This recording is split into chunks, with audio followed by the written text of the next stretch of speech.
Are Christians allowed to meditate? In fact, I've been asked this so often that I've decided I need to go beyond my pat answer of, what do you think Jesus did for 40 days while fasting in the desert? Before I do, though, a quick side note, I am not a religious scholar. Nor am I a student of the Bible. I have read it, but I don't profess to be an expert on religion. What I do know, though, is that Jesus preached a message of love for everyone. As did the Buddha. So, whether you call it prayer or meditation, and yes I know that those are two different things, as long as you do it with love, I'm pretty sure you're alright regardless of what God you pray to. I've been told on occasion that meditation is not a Christian act. To me meditation is neither Christian nor unchristian. It simply is. It's an act that takes on whatever intent you've given to it. To say meditation is not Christian, well, that's like saying singing is not Christian. It all depends on the words that you sing. Being mindful is pretty sin-free.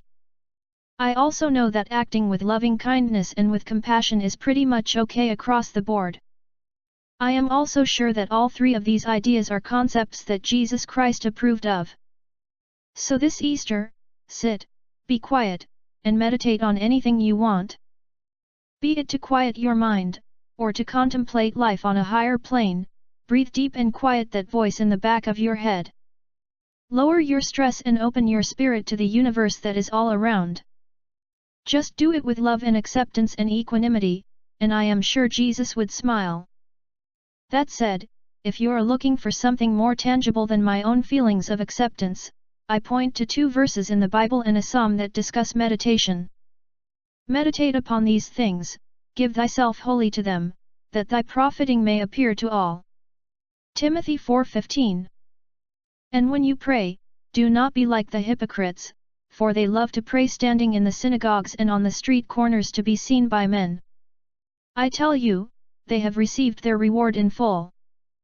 But when you pray, go into your room and close the door and pray to your Father who is unseen. Then your Father, who sees what is done in secret, will reward you.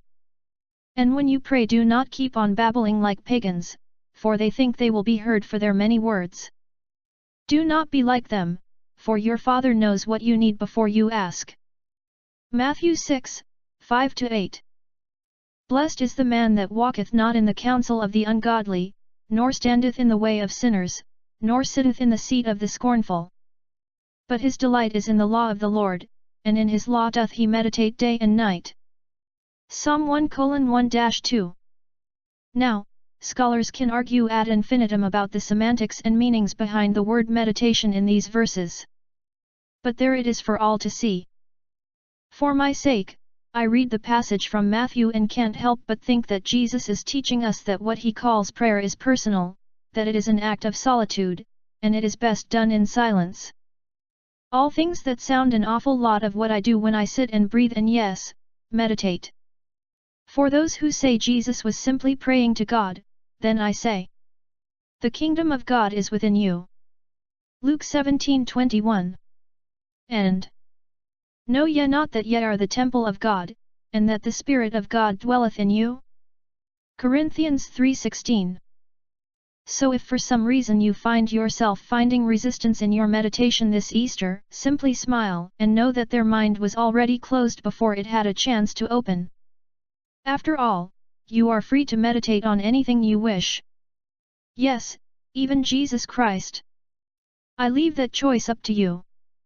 Simply do it with love and do it regularly. At least I'm pretty sure that is what Jesus would say. After all, as we know from Colossians 3:2, set your minds on things above, not on earthly things.